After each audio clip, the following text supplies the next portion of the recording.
Magandang hapon po. Ito na lang, isang ating magbibigay po tayo ng tinatawag na paglilinaw sa mga kaisipan ng maraming Pilipino na tumututok sa usapin si impeachment. Sa ngayon, ang aking ibibigay na linaw ay yung mainit na issue tungkol sa AMLAC. Ano ba yung AMLAC? Ang AMLAC po ay batas yan na kung saan yung AMLC, ang council ay nag-iipon ng mga record sa mga bangko ng bawat isa sa atin. Chances are, kahit sino man dito, kahit yung kaibigan kong si Rosalie, pag dumating ang araw na magdeposito ng mahigit 500,000, yun, papasok lang yung pangalan mo sa AMLAC. Pag may minimum of 500,000 ka na deposito. Halimbawa, magdeposito ka ng 1 million. Ngayon, pasok siya kasi ang tawag dyan, CTR. Covered transaction. Ang transaction na ito, ang tawag na inflow, yung deposit. So, mag-deposit po ako ng 1 million. Naka-record ka kagad automatic sa AMLAC. Kasi obligado ang lahat ng bangko na mag-report. So, pag-record niyan, sabi na si Juan Pablo, nagdeposito 1 million, first transaction. Tapos, may konti, si Juan Pablo, winidraw niya yung pera niya. May balak siya gawin. Kasi ang pera niya, nag-engage siya sa tinatag na stock trading or forex trading. Mamaya, bibigyan ko kayo ng ideya ko anong forex trading na pwede nyo maging mamaster ito at kahit na wala na kayong trabaho, dito kayo kikita. Wala kayong gagawin na armas kundi cellphone lang. Kikita na kayo.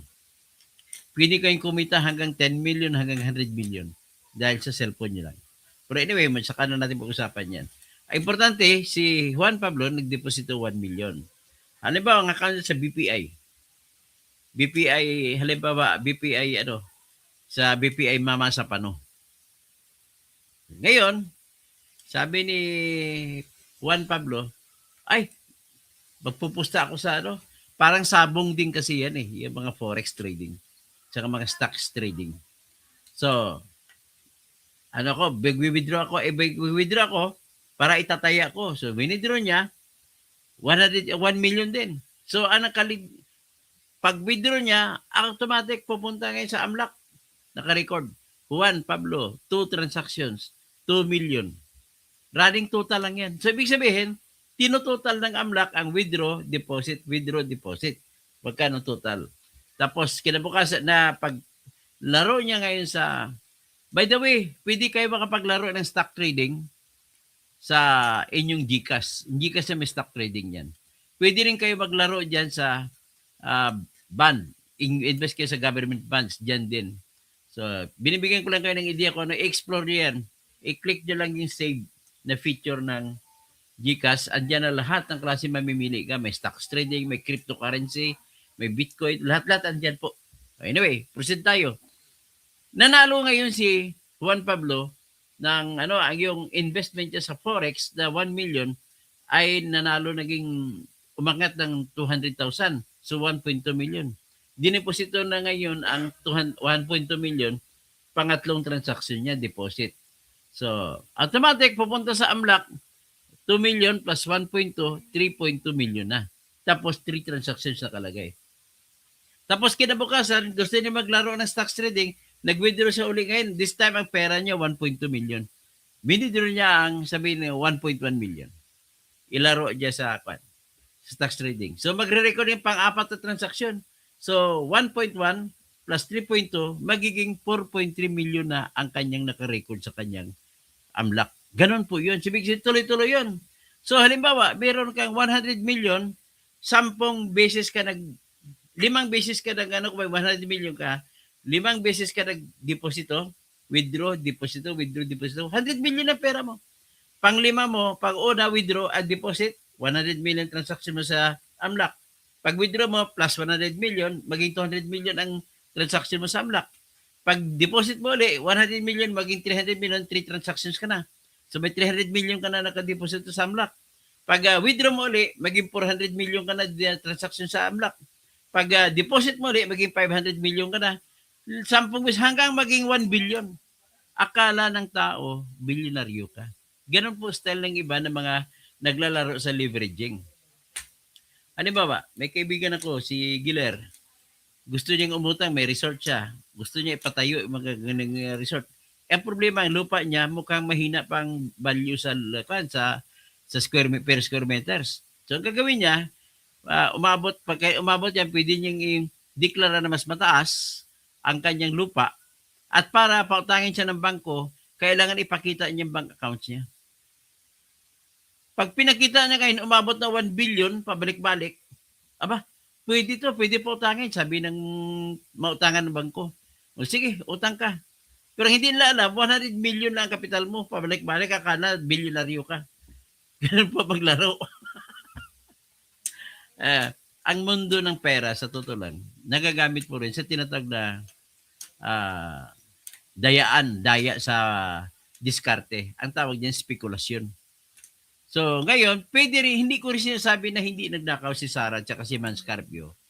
Pero, ang masasabi ko rin, hindi mo rin pwede sabihin na hindi sila nagnakaw o nagnakaw sila. Nang dahil lamang sa 6.7 billion ang total ng kanilang transaction na nagsimula pa pala sa 2006. 2006, a matter ba naman 10-20 years na ngayon. So 20 years sa takbuhan na transaksyon, umabot siya sa dalawa sila, almost 3 billion ang kay Man Scarpio, 3.7 kay Sara Duterte. Kaya nag 3.7 sila, 6.7. So ibig sabihin, ladies and gentlemen, my message is only simple. Sa pagkatingin mo pa lang na 6.7 million ang total na transaction, ay hindi ibig sabihin na iyan din ang pera nila. Hindi rin ibig sabihin na kung magkano pera lang, hindi mo mahulaan. Sa sample ko sa inyo kanina, meron ako 1 million deposit, isang transaction, withdraw, pangalawang transaction. Ang nakalista na sa AMLAC ko ay 2 million. Deposit ulit ako, nag 3 million na ang nakalista sa AMLAC ko, pangatlong transaction. Withdraw ulit ako, 400 million at 4 million na nakalista sa AMLAC ko, pero 4 na transaction. Tapos, deposit ulit ako pang 5, magiging 5 million ang listahan ko sa AMLAC. Tapos, 5 transaction. Tapos, withdraw ulit ako, magiging 6 na million, and so on and so forth. Ibig sabihin, ang katotohanan na nakita mo sa aking kaso ng example ay 1 million lang talaga totoo kong pera. Pero pag tinignan mong AMLAC records ko, pwede umabot 10 million. Akala mo, sobrang milyonaryo ko. 1 million lang totoo kong pera. Ganun po ang sistema na ginagawa kung mandaya ka. Kung ang gusto mo sa pandaraya mo ay linlangin mo lamang ang bangko na utangan mo para pautangin ka ng malaki. Yan naman po nagagamit yan ang mga sistema na yan. Pero sa ngayon, binuo yan ang batas na yan sa pangkalahatan sa buong mundo. Pare-pare rin tayong batas. Panlaban sana sa mga terorismo yan. Kasi yung terorista, galing Amerika, pagpadala ng pera sa Pilipinas ng mga terorista dito, yan pong minomonitor nila. So, ibig sabihin, ano ba talaga minomonitor nila? Covered transactions? Hindi po. Kasi kung minsan, may terorista na padala ng pera, malakihan. Papadala ng 100 million, PAX! Transfer, galing ibang bansa. So, mamomonitor ngayon. Ang gagawin ng mga ng bangko, ng AMLAC, i-alert kung meron silang intelligence information, kung ano ito, i-alert nila ang intelligence group ng Armed Forces at saka Philippine National Police. Babantayan ngayon yon. So, ibig sabihin, gateway lang yan. Pang-umpisa lang yan. Tapos, kung pangalawang dala, at may insidente pa nangyari na may bomba nangyari dito. So, more or less, nako-confirm na ngayon na itong pera ng papadala ay galing dun sa mga terorismo ito. Ganon po ang pakay ng AMLAC. Pwede rin ginagamit din po yan sana sa tinatawag na flood control project. Pero ang problema, hindi ginagamit para mag-monitor. Hinahayaan. Kaya ang daming mga congressman na mga contractor at contractor din na paikot-ikot ng batas, kung titingnan mo, dapat iyan ang bubuksan ng AMLAC. Sigurado ako, billion-billion ang lalabas dyan, kagaya kay Edwin Gargiola. So, billion-billion ang AMLAC niyan. Siguro 100 billion, may sobra. May 200 billion, meron. Kasi nga, malakihan ang kanilang ginagawa. So, paggalaw sila ng pera, in and out ang pera nila. So, ganun po yun. Ibig sabihin po, mahina pala ang ngipin nitong AMLAC natin. Bakit hanggang dyan lang ang kanilang... Na-monitor nila si Sara ng 6.7 billion lang sa loob ng 20 years. Pero yung mga flood control contractors, hindi nila na-monitor sa loob ng 3 taon. So, ibig sabihin, pag mag-monitor ang isang matalino na intelligence officer sa computer, hindi lamang nagmamatter sa halaga yan, nagmamatter din sa bilis. Aba, sobrang bilis. Noong isang araw lang, meron itong 100 million. Ngayon, meron na naman. Yan po, makikita mo na dapat ang ginagawa ng AMLAC ay itutulak niya ito sa intelligence community ng Armed Forces at saka PNP. Para sila na ngayon nagmamanman. Ano ba ito? So makikita na. Halimbawa, binamanman na nila ngayon si Juan Pablo. Ba? Itong ba? Nakabili ng kondominium. Eh, naku, kontraktor pa lang kaibigan. So, diyan man kayo matutukan mo na kung paano. Eh, paano? Sino ba namang intelligence officer ang nagtatrabaho na maayos? Unang-una, hindi na nagtatrabaho sa AMLAC. Trabaho nila magbigay ng impormasyon. Hindi nila binibigay. Ang ginagawa na, ang i-impeach nila si Sara, yun ang tinututukan nila.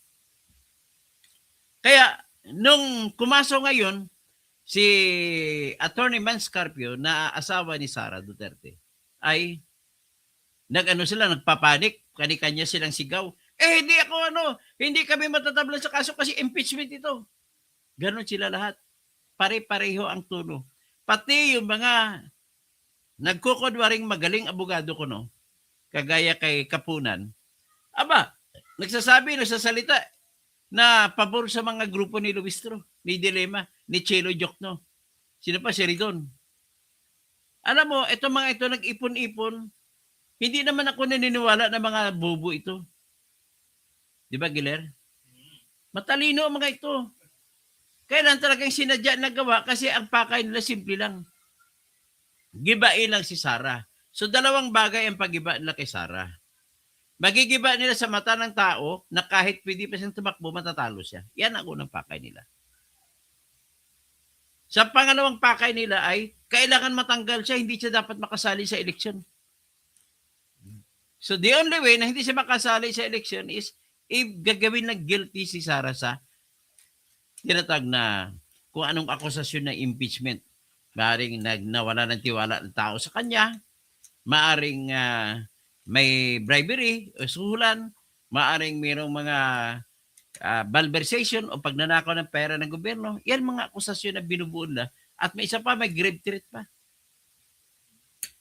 At saka may amassing illegal wealth or unexplained wealth. Yan na pinapasok kayo ng AMLAC. So ngayon, nagawa nila lahat kasi sila ang may hawak. Ngayon, ang ginagawa nila, magmumuso yung si Chel Jokno. I move that the that the AMLAC records of Mr. and Mrs. Carpio be directed to be brought forth to the committee from the Anti-Money Laundering Council. All records. Yan. Nag-move na. Sasabihin na ngayon ni Jervil Luistro, kasi siyang committee chairman, sabi niya, there is a motion to compel the Anti-Money Laundering Council to surrender copies of the records of the transactions involving the banks of Sara Duterte and her husband, Attorney Manasseh Carpio. Sasabihin ngayon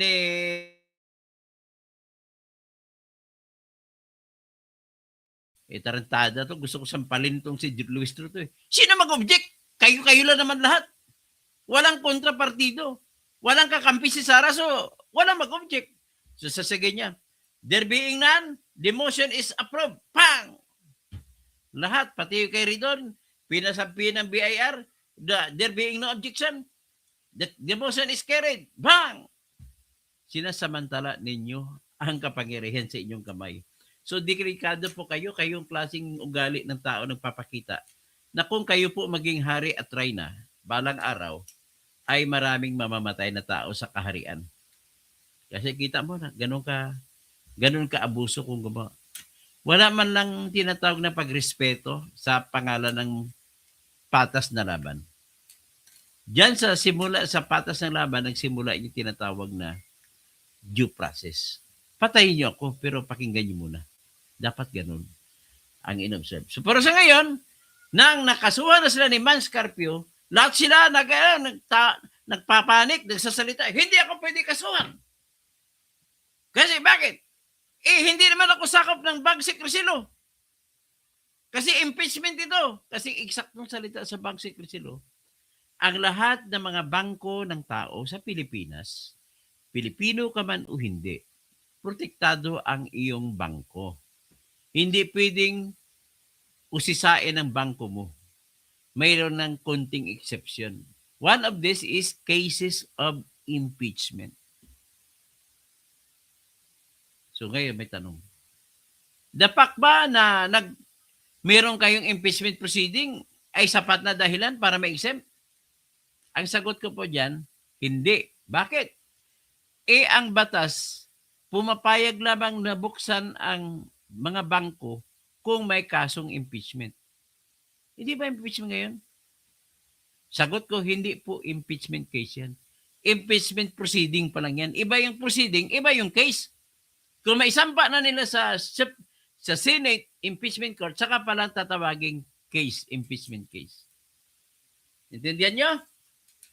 Walang pinag-iba yan sa nagsampa ka ng murder case sa piskal, sa city fiscal o city prosecutor's office. Pag sampa mo, ang kaso mo, complaint lang ang tawag dyan. Complaint for murder. Pero pag inaprubahan na ng piskal, isampa sa court, ang katawag dyan, murder case. So, Glenn, naintindihan mo na pagkakaiba ng dalawa? Ay, nako. Hindi ko alam kung mga bubo ito ng pabububuhan.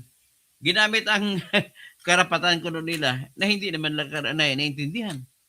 So, very obvious. So, ang kanan lang ngayon nga diskarte, hindi kami maaring ikulong ng kaso ni Mans Carpio. Bakit? Kasi exempted naman kami sa Bagsik Resilo. Impeachment ito eh. Unang-una, dalawa ang mali nila dito. Unang-unang mali nila is, ang kinaso sa kanila ni Mans Carpio ay yung paglabag sa anti-money laundering records na nakalagay sa Section 8, das A, na amended version ng Republic Act 9160, nag-uutos, walang exception, hindi maaaring buksan ang lahat ng records sa AMLAC kahit sa papaanong paraan. Walang nilagay na exception. Ang sagot nila ni Dilima, Luistro, si Percy Sindanya, si Chilyok, no? Pati yung abogada na nagsasabi na magaling daw siya, si Lorna Kapunan, accepted daw sila kasi impeachment. Pero ang kanilang kaisipan, napupunta doon sa batas na Bagsik Resilo. Hoy! Mga punyeta kayo. Hindi po ito Bagsik Resilo pinag-usapan. AMLAC ito. Ay, mga bubo talaga. Nagpakabubo-bubo lang. Ay, nako. Ngayon, dahil may kaso kayo, ito pakinggan muna natin. Bago tayo magpatuloy, pakinggan muna natin yung kantang binigay sa akin, ginawa para sa akin ng isa kong fan. No? Patugtugin natin yung kanta na ginawa niya para sa akin. At salamat Gab. Salamat sa kantang binuo mo para sa akin. Pakinggan natin. Sige, si Gab Adalia. Ay, naniwala naman ko, sinabi niya na idol na daw niya ako, kaya ginawa niya ako ng kanta. Pakinggan natin ang kanta. Ito na! Toto Causi,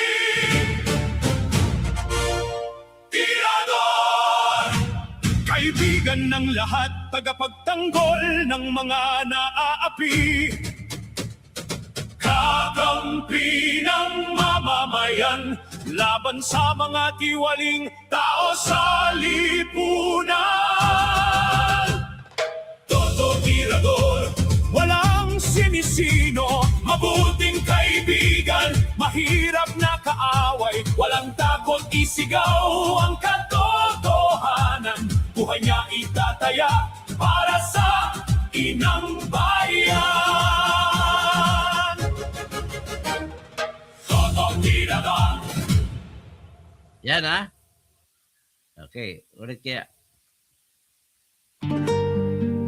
Yun na, yan. Yan. Toto Kausin, Tirador. Kaibigan ng lahat, tagapagtanggol ng mga naaapi. Kakampi ng mamamayan, laban sa mga tiwaling tao sa lipunan.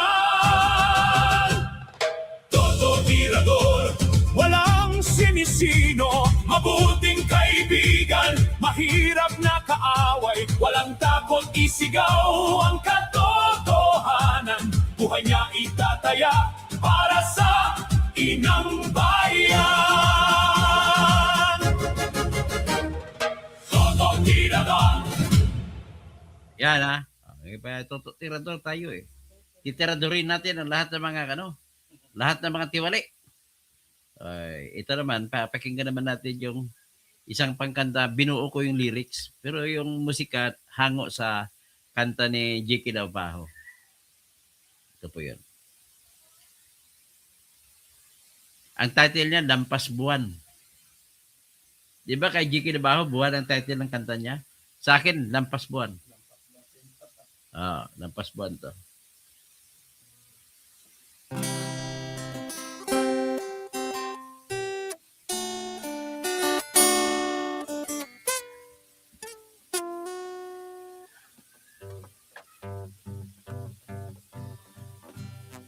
Si saldi ko dapat wasakin, kahit na siya'y bahagi.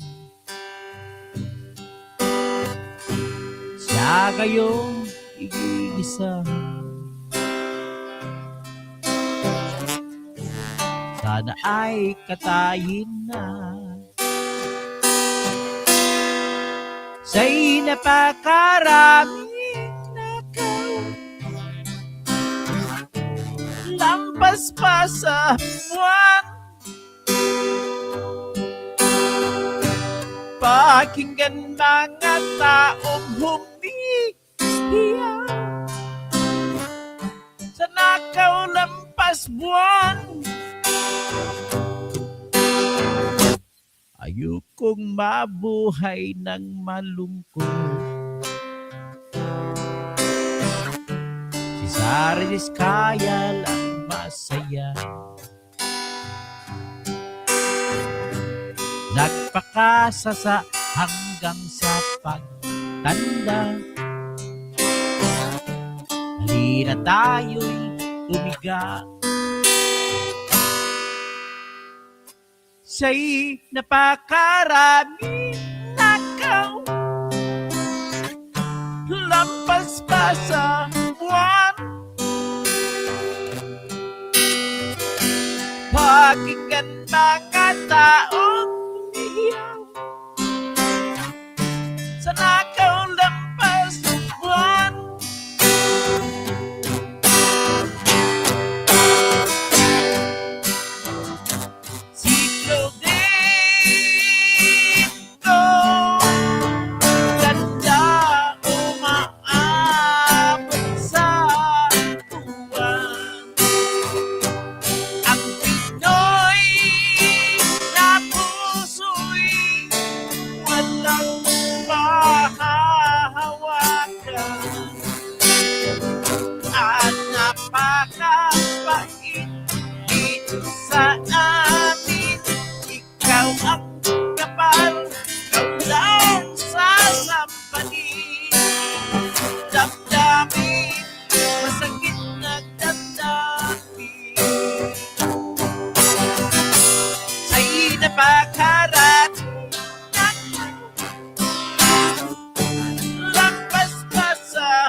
Yan, ha?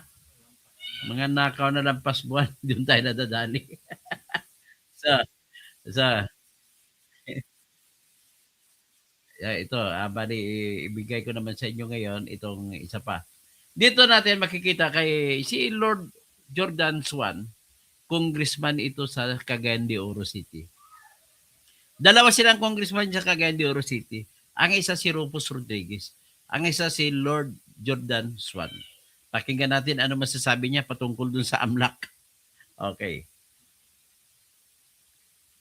Gusto ko nga isa-isahin ko interviewin ang lahat ng mga congressman eh. Tingnan natin at susukatin natin ang talino nila. Pero actually, hindi talino importante sa mga opisyal. Karakter. May karakter ba? Willing ka ba magnakaw? Willing ka magsakripisyo? Ayan, pakinggan natin si Congressman Lord Jordan Swan. When we are prevented from asking probing questions, in the same manner, the impeachment does not give us license for unlimited discovery. And so we must take note of the objection of the BIR Commissioner that Section 270 of the National Internal Revenue Code criminalizes the divulgence of tax returns by BIR officials. This is very clear. And the only exception that I can think of is the one mentioned by the Commissioner. And even then, if we invoke that section, it refers to inquiries in aid of legislation. And I think that this impeachment proceeding is so far away from an inquiry in aid of legislation. Furthermore, Madam Chair, the subject or the respondent in the impeachment case is the Vice President. Attorney Mans Carpio, whose tax returns we are going to expose here now, is a private citizen. He is her husband, and he is not the one who is the respondent in the impeachment case, which also brings us to Section 3 of the Data Privacy Act, which treats income tax returns as sensitive personal information. Yan, ha? Magaling pa yan si Lord Jordan Swan. Kahit na pumirma siya sa impeachment ni Sara noong nakarang taon. Ngayon, bumaliktad na siya. Kasi nga, abogado yon na totoo na alam niya ang bawal, alam ang hindi bawal. Ito, pakinggan naman natin itong dalawang magagaling abogado ko, no? Ang isa galing sa lahing Diokno. Alam mo naman, Diokno. Diok, yes. Diokno. Parang kamag-anak sila ni Sara. No joke, no joke. Ay, nako. Tapos, no joke. Ang problema nito, isa naman si Dilema. Sa D5. Kung minsan tabagin ko D5. Ang kalaban niya sa D30. Sa galit niya sa mga Duterte, talaga nakalimutan niya na. Pero mo top notcher pa sa bar exam to. Tapos ganun ang mga resulta niya.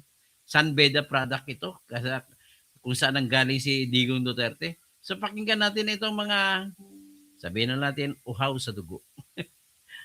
Dugo at laman. Wala akong sinabi ha. Laman ng ano. So anyway, ito po. Basta ang alam ko, sobrang maligaya si Madam De Lima nung lumabas siya sa kulungan. Sobrang tuwang-tuwa. Heaven ng kaligayahan. Ha? Alam mo naman ang tigas ng binigay sa kanya Hindi ko lang sabihin kasi ma-involve yung client. May client relationship kasi. Ang problema ng kliyente ang... Well, he is married to the vice president. Ang impeachment official, of course, si VP Sara as Vice President, malinaw yun.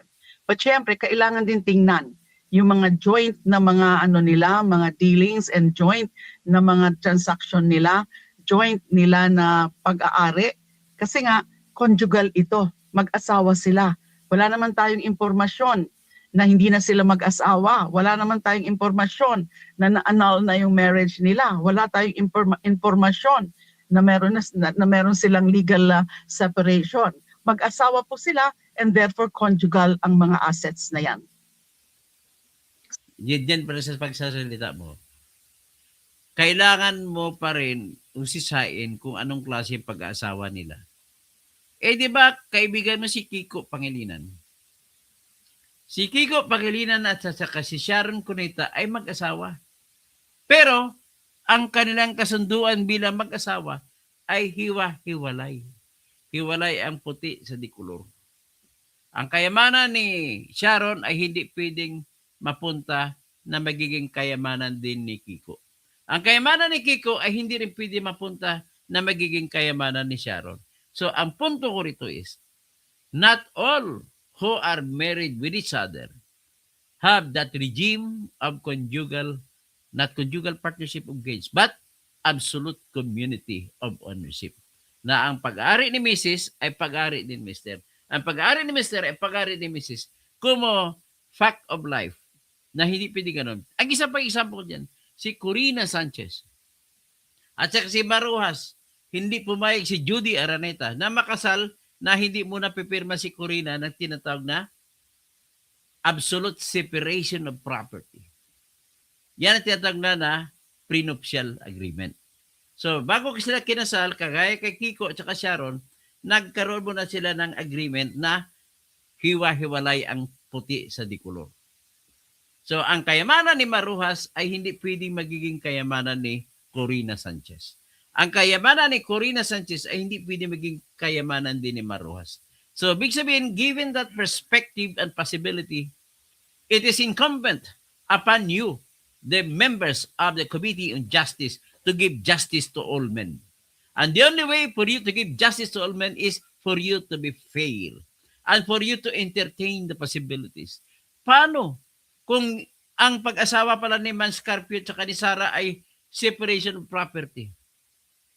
Paano kung ang kanilang pag-asawa pala ay meron silang legal separation na nagsampa sa kaso sa korte at nag-utos ang korte na hindi pwedeng ipaghalo ang property nila? Nakalbalibit mo ginagawa yan na mag-asawa. Ito, advice ko lang kay Benji, marami siyang asawa eh. Para hindi makuha ng gobyerno ang pera ng misis niya, dapat magsampa rin ng petition for separation property ang asawa na kung magkataon ng mister nyo ay maraming mga kabulastugang ginawa, kayo na mismo mga misis mag-file ng separation of property para hindi madamay ang bahay mo. Kasi oras na hinabol siya ng batas, lahat, pati mga pantit brief ninyo ay kukunin ng pamahalaan. Ganun po yan. Kaya hindi ka naman pwede, pag mangyari yan, hindi ka na pwede kumanta, hawak ko ang brief. Wala, pati brief kukunin.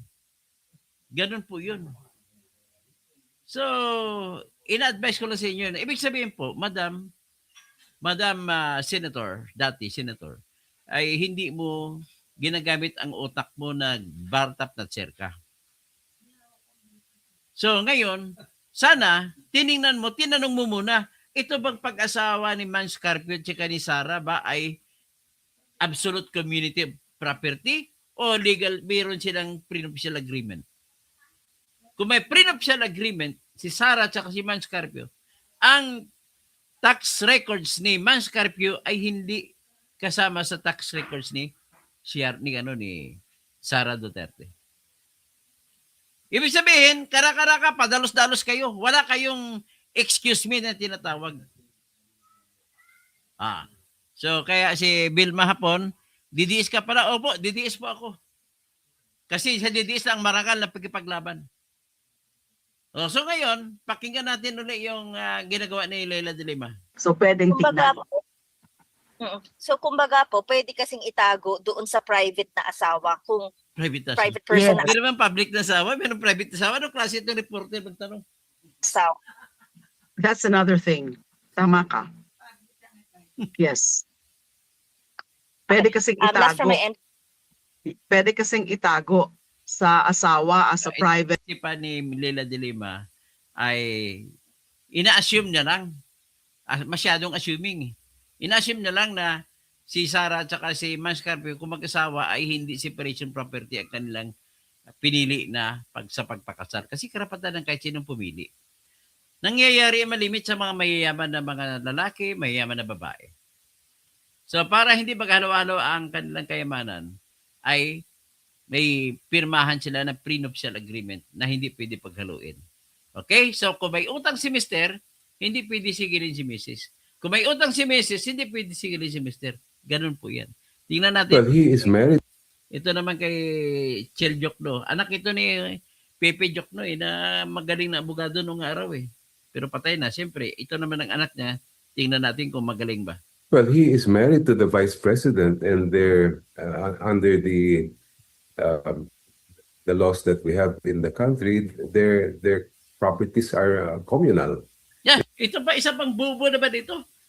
Abogado ka?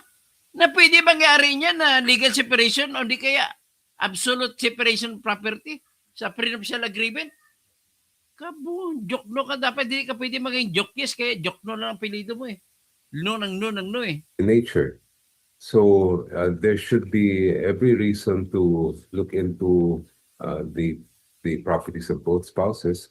At the same time, kailangan din natin Ano ko yung assuming? Ina-assume nyo pag mag-asawa gano'n na kagad. makita yung based on what was alleged in the complaint, kung ano man talaga yung basis for those claims of unexplained wealth.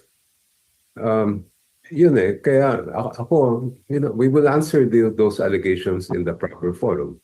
But from where we stand, ginagawa lang naman namin yung aming tungkulin bilang Committee on Justice sa ilalim ng impeachment process. Well, he is married to the vice. So, ibig sabihin, kampante-kampante siya na hindi sila makukulong sapagkat ang iniisip niya ay impeachment naman daw yun. Well, ang hindi niya iniisip, masyado lang siyang assuming. Una, ina-assume niya na lahat ng mag-asawa ay kagad. Yung iniintindi niya conjugal property na. Conjugal sa kalahatan, ang tawag diyan pinaka-correct term is absolute community of property. Absolutely common ang propiedad. Ang pag-ari ni Mr. ay pag-ari ni Mrs. Pag-ari ni Mrs. ay pag-ari ni Mr. Ganun lamang po yun. So, having recalled my favorite professor in the College of Law, si Dean Ernesto Pineda, kani-kanyang baon, kikibi. Pag nag-asawa kayo na walang agreement, ay kani-kanyang baon kasama sa kakainan. Kakainin nyo lahat yung mag-asawa.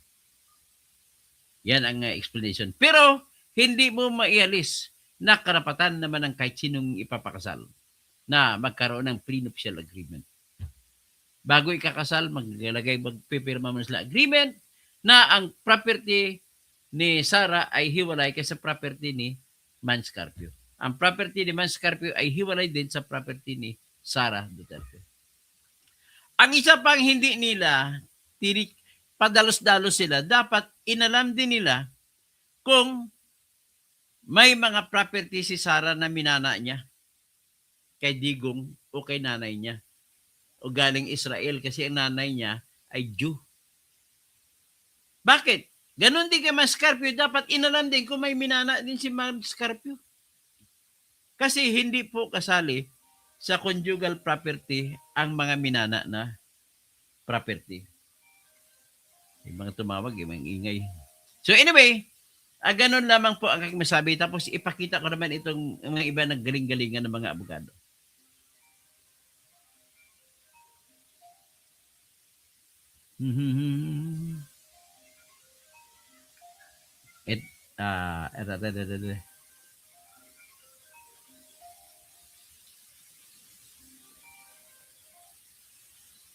Ito, tingnan natin si Kapunan.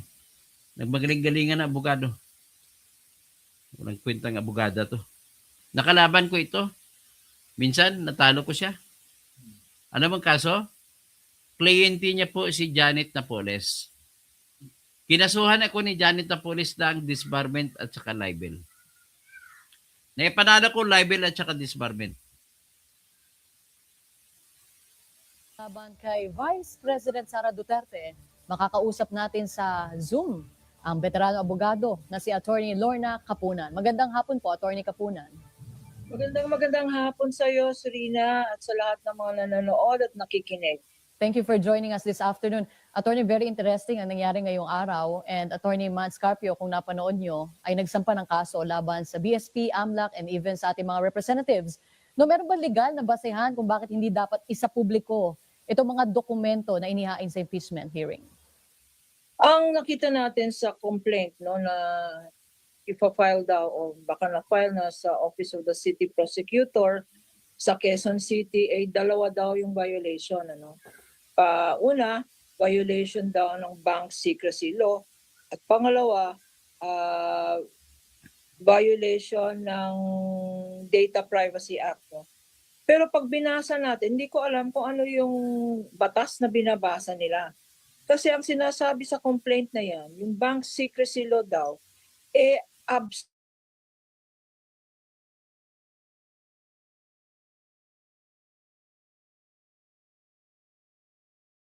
19, ano pa yan, 36 years ago. Ay, hindi pala. Yung Bank Secrecy Law na yan, ina-amend na yan many times. Ano? Sa Bank Secrecy Law, merong mga exceptions yan. At nakalagay mismo sa sinite nilang provision na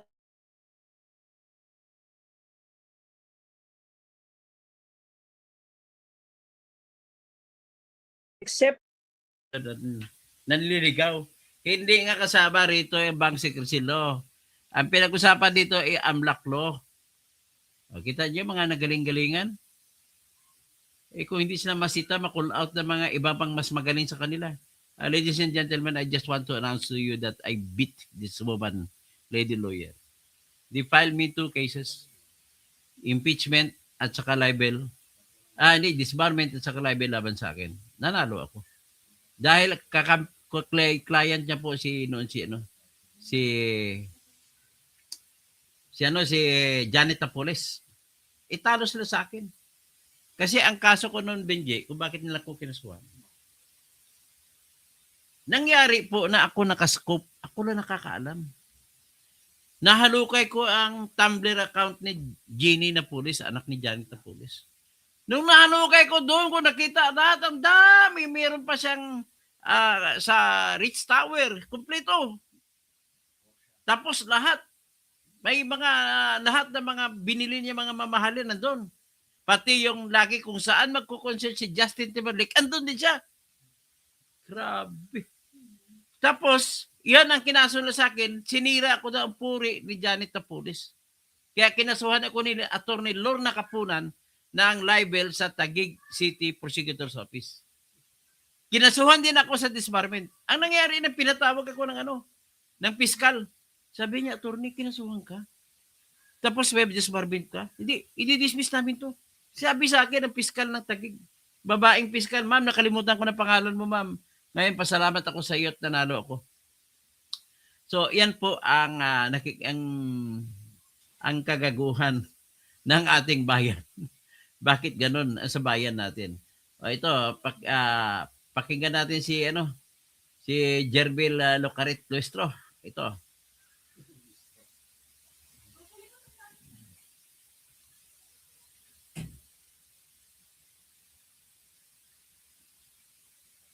Ayan. Sa linya na natin, Representative Jerby Luistro, Batangas 2nd District Chairperson, House Committee on Justice. Congresswoman, magandang umaga. Si Joel Siweng po. Good morning po. Good morning, Joel and Weng. Ma'am. Thank you for having me here again sa... Ay, salamat po. Si. Salamat sa pagtanggap sa Saksi aming sa invitation. Double B. Yes, ma'am. Opo. Oo, ma'am. Yeah. Kayo po magiging respondent dun po sa isasampang kaso po ni Attorney Manasseh Carpio dahil daw po sa paglabag po ng komite dun po sa Bank Secrecy Law. Ang reaction nyo po, ma'am? Well, that's part of our being the chairperson of the Justice Committee, and we acknowledge that, no? We acknowledge that this is one of the options of the defense. As a matter of fact, ang dami na ng petitions before the Supreme Court. There's another petition before the Regional Trial Court of Quezon City, and now they will be filing this criminal complaint against us, including the AMLAC, including the BSP, no? These are all options of the defense team. Basta ang maliwanag, these are attempts to suppress the disclosure of this information. Pero ma'am, kung yun ang kanilang pakay, moot na yun kasi nailabas na last April 22. Well, in as far as the prayer for TRO is concerned, that has been mooted already because of the disclosure in the past hearings. But I think this one is a criminal complaint that they intend to file against us, no? And we acknowledge that this is one of their options. Basta, in as far as the committee is concerned, we maintain the position that we did not violate any law. Okay, ang sinasabi ma'am kasi hindi dapat isinapubliko yung mga detalye ng kanilang bank deposits dahil protected sila under the bank secrecy law. And yet sinasabi niyo po na hindi niyo ito nilabag. Nasaan talaga dito yung katotohanan? Nasaan ang protection dito nung mga nasasakdal sa impeachment hearing ninyo?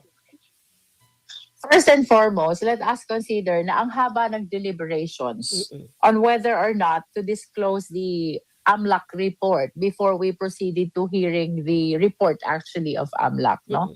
Marami ang palitan ng paliwanag at opinion whether to disclose or not, and that manifests na talagang very cautious ang committee. Talagang nag-iingat ang committee. But nevertheless, it ended up with the committee disclosing the report of AMLAC. Let us consider the fact na ang nire-report po ng AMLAC is not bank account. Ang inire-report po ng AMLAC are covered transactions and suspicious transactions aligned to the mandate of the Anti-Money Laundering Act, no? Okay. As a matter of fact, in our way to be conservative, in our way to be cautious, we opted not to subpoena the bank, including the bank records. Instead, we opted to subpoena the AMLAC with its report of covered and suspicious transactions, no? Let me state for the record, it has been the position of the committee that in as far as the proceeding before the Justice Committee is concerned, we have all the authority to subpoena the bank and bank records. The only reason why we did not subpoena them is because we can actually see that from the documents of other government agencies, the information that we wanted to see. And secondly, admittedly, we're taking the safer zone. We're taking the safer side. We do not want to be the subject matter of another petition before the Supreme Court, no? Again, the distinction is ang coverage ng bank secrecy are banks and bank records and government and bank employees and officials. We did not subpoena them. Ang sinabina natin are AMLAC records and AMLAC, no? Now, if they will be raising the Ang isip niya, makalusot siya dahil daw AMLAC ang sinampina. argument of Section 8, Hindi niya alam, kabubuhan mo sa Section 8A, walang exception, confidential ang records ng AMLAC. Ngayon, nilabag ninyo. A, which prohibits the officials and employees of AMLAC from sharing this information. This Ay, yan lang nakikita mo. Ibuksan nga natin yung Section is my answer to that. No, this is accountability mechanism. That is the subject matter of the impeachment complaint. No, ang ipinaglalaban ng impeachment process is the mandate of accountability mechanism in the Constitution. Having said so, it must be applied in totality, meaning you have to consider the totality of all the provisions on confidentiality and the exception that is provided under the same, no? We remember that under the bank secrecy law, it was expressly provided that impeachment cases should be an exception in the confidentiality in the bank secrecy law. And applied the totality, it should be applied as well. Pagdating gagamitin na depende sa bank secrecy law, ang kinakaso sa inyo ay AMLAC. O ito ipapakita ko sa inyo ang AMLAC. Ipakita ko sa screen. Ang AMLAC law. Ito yung AMLAC law. I-highlight ko Section 8A, Information Security and Confidentiality.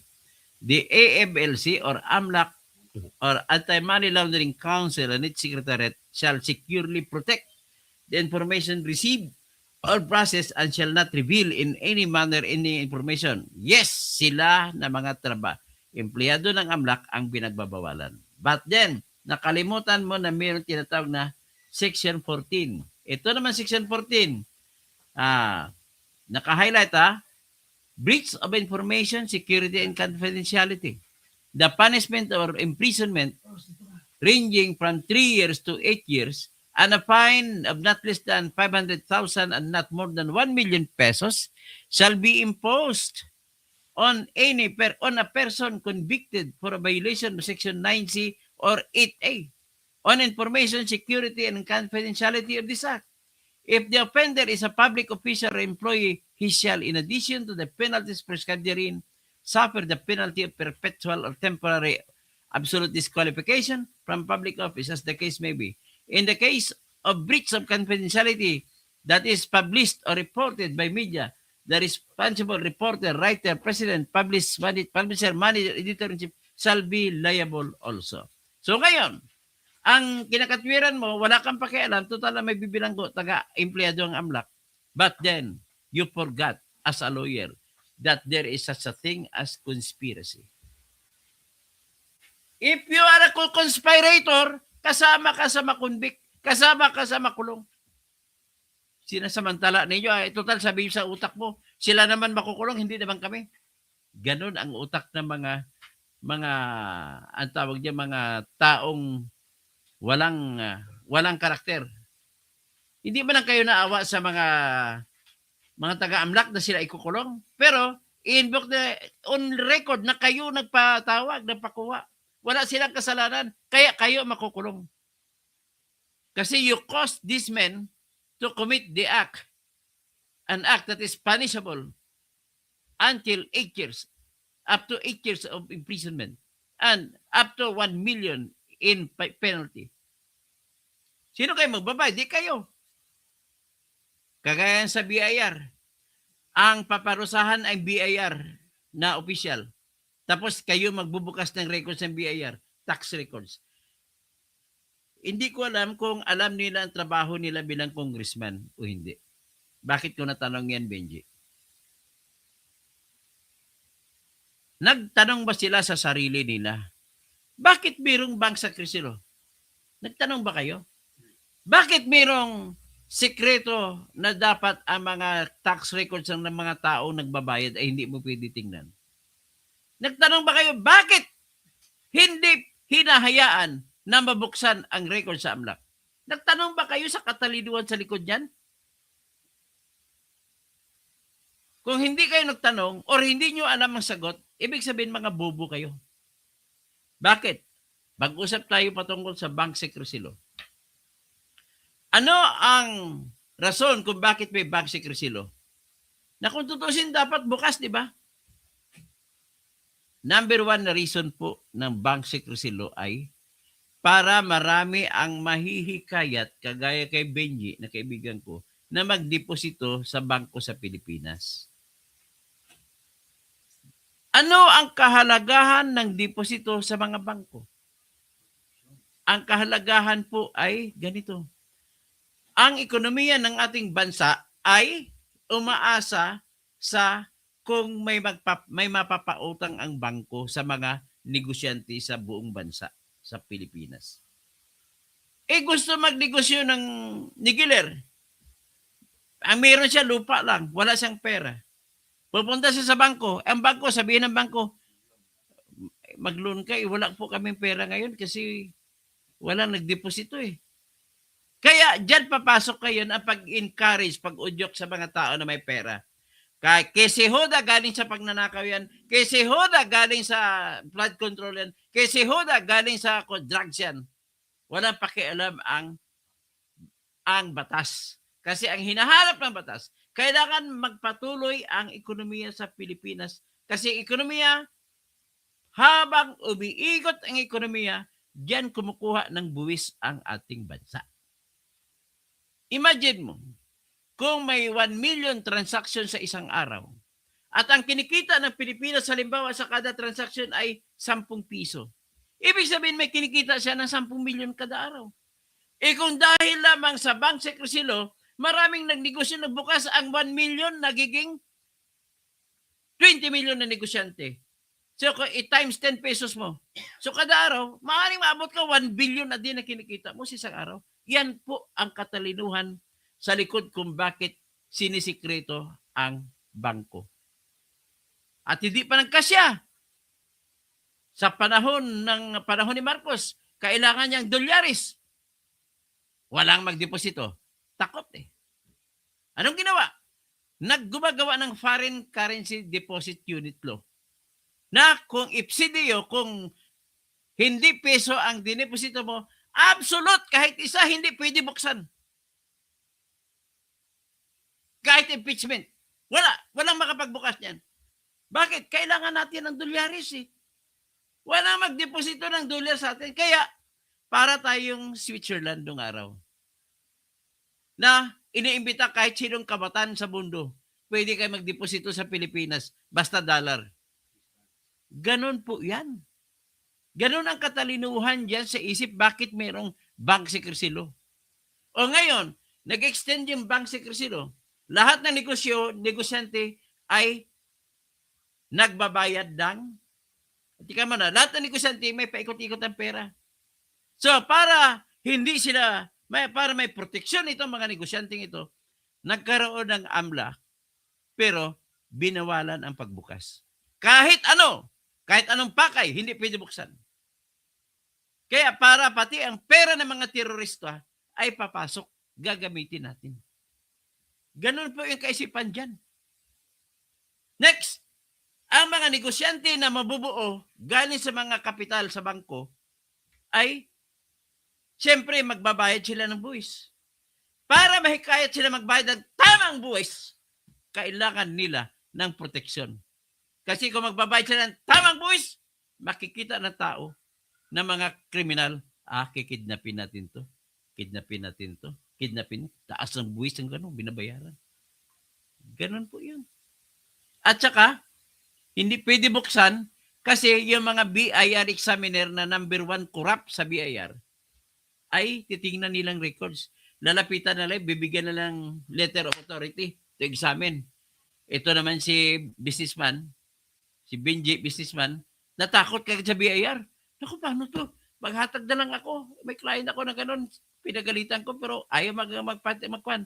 Ayaw sumunod sa akin. Nagbayad siya 500,000.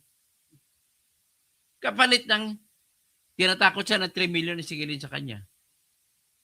Pag magbigay siya ng 500,000, okay na.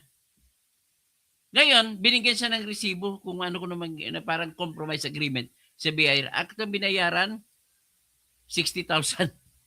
Pero binulsa na ang 500,000. Yan po. So ngayon, alam na ninyo ang dahilan kung bakit sikreto ang lahat ng mga ito? Hindi ganun po kadali yan. Ngayon, kung gusto nyo gawin, alam naman natin na nagnakaw si Bongbong Marcos. Kung pwede pala ang Kongreso magsampina ng sampina, bakit hindi niya pasampina ng si Bongbong Marcos? Lahat ng mga bangko niya. Di ba? Ladies and gentlemen, tayo, ikaw, ako, siya, ay may karapatan na hindi maisturbo ang buhay, may karapatang lumigaya, may karapatan na hindi maisturbo. Lahat ito ay isturbo kung hahayaan lamang natin. Kaya naglagay po ng batas na dapat may limitasyon ang pag-imbestiga para ang mga karamihan sa mamamayan ay mamumuhay ng tahimik at masaya. Hindi nyo ba alam na sa Pilipinas, ang tinatawag na first due process right ay no person shall be deprived of life, liberty, or property without due process of law, nor any person shall be denied the equal protection of the laws. Ano naman sa Amerika? Sa Amerika kanila, no person shall be deprived of life, liberty, and the pursuit of happiness. Importante ang pursuit of happiness. You can be happy even without the money, but it depends on the mind conditioning. You can be happy even you have the most beautiful wife. But you can also be sad having the most beautiful wife.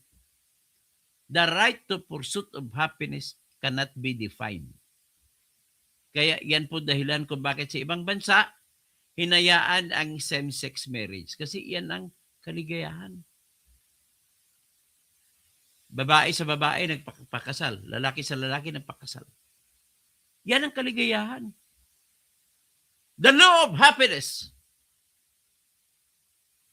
can never be limited.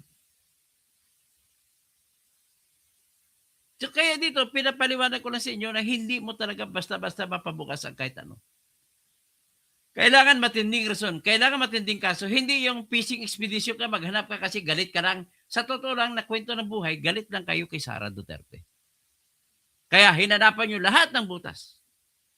At dahil sa galit nyo, may kasama niyang ambisyon na maging presidente din sa grupo nyo.